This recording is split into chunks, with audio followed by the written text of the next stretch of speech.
Hai semuanya, jumpa lagi di channel Pengacara Santuy. Bukan siapa-siapa, hanya Lawyer Deso.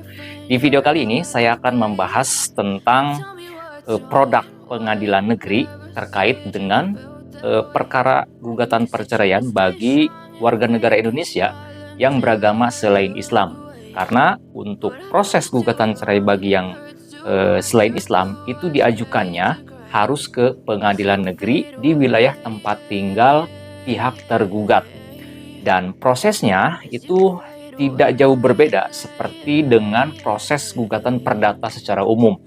Harus mengajukan gugatan, kemudian juga menjalani rangkaian persidangan satu persatu harus dilalui, dan juga tahapan-tahapan selanjutnya.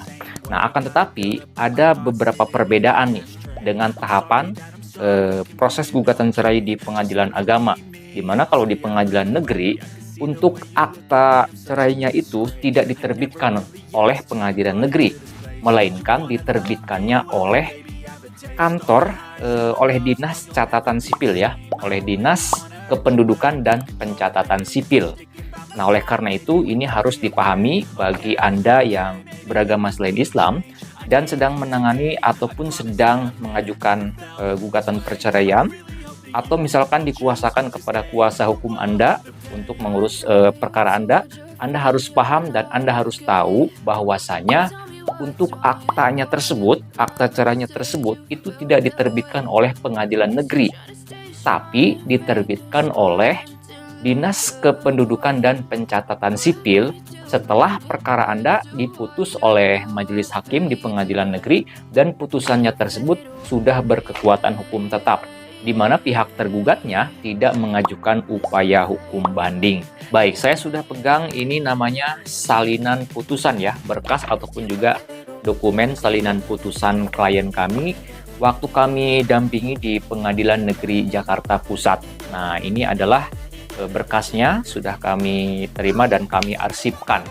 Di mana produknya itu di sini hanya ada salinan putusan. Ya, produknya itu hanya salinan putusan. Nah, salinan putusan ini memuat tentang identitas para pihak ya. Penggugatnya siapa, tergugatnya siapa, kemudian juga alasan-alasan pengajuan gugatannya apa saja, kemudian apa yang digugat atau apa yang dituntut, kemudian juga bukti-bukti yang diajukan oleh pihak penggugat ataupun oleh tergugat itu juga tertuang di dalam putusan ini. Kemudian juga keterangan-keterangan saksi yang diperiksa oleh hakim di persidangan itu juga tertuang di dalam salinan putusan ini.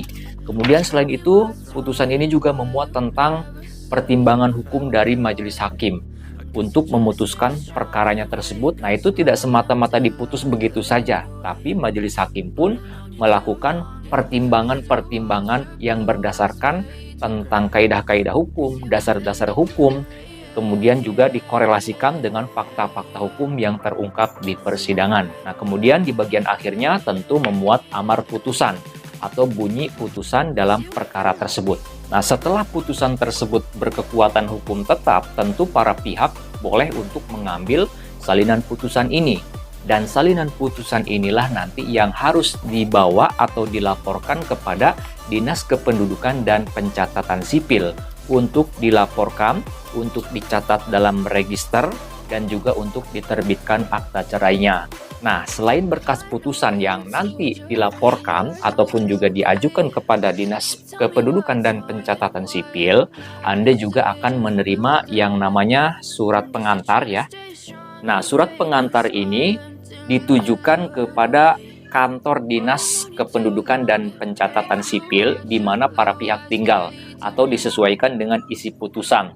Baik, jadi seperti ini ya, ini halaman surat pengantar dari Kepanitraan Pengadilan Negeri yang bersangkutan ditujukan kepada Kepala Dinas Kependudukan dan Pencatatan Sipil di wilayah para pihak tinggal. Nah, jadi setelah Anda mendapatkan berkas atau dokumen salinan putusan yang dilengkapi dengan pengantar ya, surat pengantar untuk ditujukan kepada kantor Dinas Kependudukan dan Pencatatan Sipil. Nah, jadi silakan bawa berkas ini ya, berkas salinan putusan ini kepada kantor Dinas Kependudukan dan Pencatatan Sipil. Berapa lama sih waktunya? Apakah ada kedaluarsanya? Sebetulnya sih kalau sepengetahuan saya tidak ada batas kedaluarsa. Hanya saja di bagian amar putusan itu biasanya disebutkan. Redaksinya seperti ini, saya bacakan ya. Di bagian amar putusan atau bunyi putusan ya, seperti ini. Saya bacakan ada bagian ataupun poin yang berkaitan dengan tenggang waktu untuk melaporkan berkas putusan ini kepada Dinas Kependudukan dan Pencatatan Sipil. Di sini di poin 5 kalau dalam putusan perkara klien kami ini, redaksinya seperti ini. Memerintahkan kepada penggugat dan atau tergugat untuk melaporkan kepada kantor Dinas Kependudukan dan Pencatatan Sipil di wilayah tempat tinggal penggugat dan tergugat paling lambat 60 hari sejak putusan ini telah mempunyai kekuatan hukum tetap, untuk dicatat pada register akta perceraian dan diterbitkan kutipan akta perceraiannya. Nah, jadi tenggang waktunya itu 60 hari sejak putusan ini memperoleh kekuatan hukum tetap. Kalau misalkan 1 tahun baru dilaporkan gimana? Setahu saya sih masih bisa, hanya saja tentu akan ada denda administrasinya. Kami selaku kuasa hukum ataupun juga advokat menangani perkara gugatan cerai bagi yang beragama selain Islam itu hanya sebatas sampai terbitnya putusan pengadilan negeri. Itu perlu diingat ya, perlu dicatat, kami advokat dalam menangani perkara gugatan cerai bagi yang beragama selain Islam itu hanya sampai terbitnya berkas salinan putusan.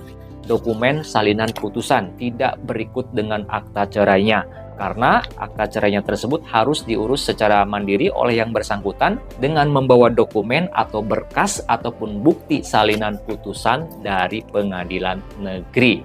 Itu ya yang harus dipahami. Nah, jadi untuk pelaporan dan juga pembuatan akta cerainya itu harus diurus secara mandiri dengan datang langsung ke kantor Dinas Kependudukan dan Pencatatan Sipil.